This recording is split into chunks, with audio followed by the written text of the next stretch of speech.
મિક્સરનું ખાનું લીધું છે આપણે નાનું, ને લીલા વટાણા લીધા છે આપણે. તો એક વાટકી આપણે વટાણા લીધા છે, તો એ આમાં નાખી દેવાના છે. તો આજ આપણે પૂરી બનાવવાની છે, તો મસાલાવાળી પૂરી બનાવવાની છે લીલા વટાણાની. તો આ આપણે પાલક લીધી છે, તો થોડીક પાલક નાખવાની છે. તો પાલકને આપણે પાંદડા કૂટીને ધોઈ લીધી છે. હવે આપણે એમાં લીંબુ નીસવવાનું છે. તો એક ફાડો આપણે લીંબુ નીસવું છે, ને લીંબુ તમે ન ખાતા હોય તો નહીં નાખવાનું. હવે આપણે એમાં મીઠું નાખવાનું છે. હવે આપણે એમાં જીરું નાખવાનું છે. હવે આપણે થોડુંક પાણી નાખવાનું છે, ઝાઝું નથી નાખવાનું. પેલું થોડુંક પાણી નાખીને આપણે પીસી લઈએ. તો હાલો આને આપણે પીસી લઈએ. તો આપણે હવે પીસાઈ ગયું છે, તો જોવો બહુ મસ્તીનું પીસાઈ ગયું છે. તો આ રીતે આપણે પીસી લેવાનું છે. તો હાલો આને આપણે સાઈડમાં મૂકી દઈએ ને બીજી તૈયારી કરીએ. હવે આપણે ઘઉંનો લોટ લીધો છે, તો તમારે જેટલી પૂરી બનાવી હોય એ પ્રમાણે લોટ લેવાનો. તો હવે આપણે એમાં રવો નાખવાનો છે, તો ઝીણો રવો છે તો એ નાખવાનો. હવે આપણે આ ચીલી ફ્લેક્સ છે તો એ નાખવાના છે થોડાક, આખું પાખું મિર્ચ. તો હવે આપણે સ્વાદ પ્રમાણે મીઠું નાખવાનું છે. તો મીઠું ઓછું નાખવાનું છે, કેમ કે આપણે ઓલામાં નાખ્યું હતું. હવે આપણે અજમો લીધો છે, તો અજમો થોડોક નાખવાનો છે. હવે આપણે લાલ મરચું નાખવાનું છે.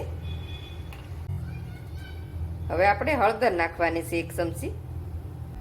હવે આપણે હિંગ નાખવાની છે. બધાય મસાલા આપણે પહેલા મિક્સ કરી લેવાના છે આ રીતે. હવે આપણે આ વટાણા અને પાલક પીસી છે, તો એ આમાં નાખી દેવાનું છે. તો આપણે બધું આમાં નાખી દઈએ ને આની અંદર આપણે પાણી નાખી ને પાછું બધું મિક્સર લઈ લઈએ. તો આ રીતે આપણે પાણી નાખીને બધું લઈ લેવાનું છે.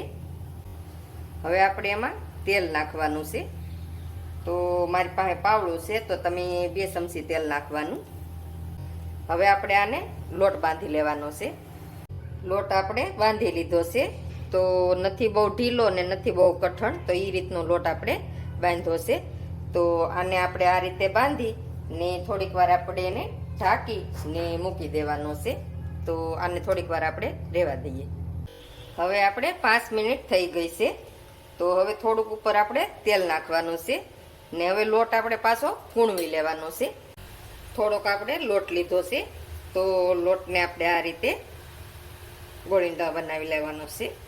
તો જુઓ તમે આ રીતે આપણે કરી લીધું છે. ને હવે આપણે તેલ લેવાનું છે. તો તેલ 2 બાજુ આને લગાડી દેવાનું છે આ રીતે. હવે આપણે એને વણી લેવાની છે. તો આપણે આસી નથી વણવાની,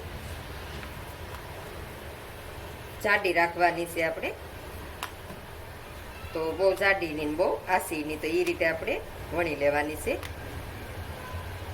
તો કેવો મસ્ત કલર આવ્યો છે ને કેવી સરસ બની છે. તો આ રીતે મસાલા નાખી બધાને લીલા વટાણાને પીસીને આપણે નાખીએ, સરસ બને. તો આ રીતે આપણે બધી બનાવી લઈએ. પૂરી આપણે બની ગઈ છે બધી, તો વણી લીધી છે આપણે જોવો મસ્તીની. તો હાલો હવે આને આપણે તળી લઈએ. તેલ આપણે ગરમ થઈ ગયું છે, તો હવે આપણે એમાં આ રીતે તળી લેવાની છે. તો થોડીક વાર તમારે રહેવા દેવાની ને આ રીતે આપણે જેટલી માય એટલી આમાં નાખીને તળી લેવાની છે. તો આ રીતે તમે કરો એટલે ફૂલીને મસ્ત થઈ જાય. તો આ રીતે આપણે બધી તળી લેવાની છે. તો આ રીતે થઈ જાય એટલે કાઢી લેવાની છે. તો પેલી આપણે એક પૂરી નાખીને જોઈ લેવાનું છે કે તેલ કેવું આવ્યું એમ. તો હવે આપણે એમાં જેટલી માય એટલી પૂરી આપણે નાખી દેવાની છે. તો તમારી પાસે કડાઈ નાના મોટી હોય એ પ્રમાણે માય એટલી પૂરી નાખી દેવાની. તો આ રીતે હાલો આપણે બધી પૂરી તળી લઈએ. પૂરી બનીને આપણે તૈયાર થઈ ગઈ છે. તો જો બહુ મસ્ત પૂરી બની છે ને આપણે કસોરી ભૂલવી દે એ રીતની બની છે. તો જો બહુ મસ્ત બની છે ને પોસી બને છે સરસ મજાની, ને મસાલાવાળી ટેસ્ટી બને છે. તો આ રીતે બનાવીને જરૂરથી ટ્રાય મારજો ને કોમેન્ટમાં મને કહેજો કે કેવી બની કેવી નહીં એમ.